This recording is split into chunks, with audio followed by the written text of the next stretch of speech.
Hey there! Today we're diving into a common problem that many developers face.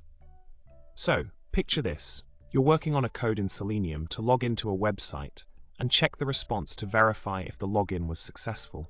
Now, the issue arises when the code first checks for the first element, 2FA login, and then proceeds to use a try and accept block to check the second element, normal login, which ends up taking more time than you'd like.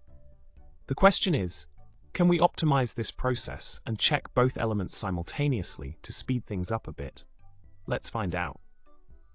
Now, on to the solution.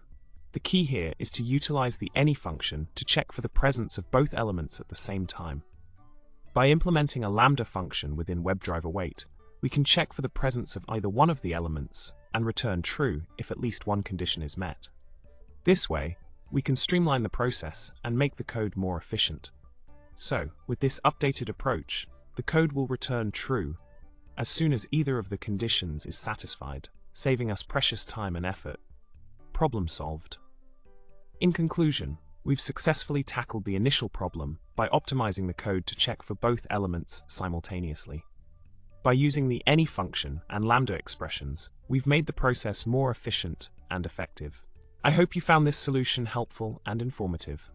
Remember to subscribe to the channel, like the video, and drop a comment below with your thoughts. Until next time, happy coding.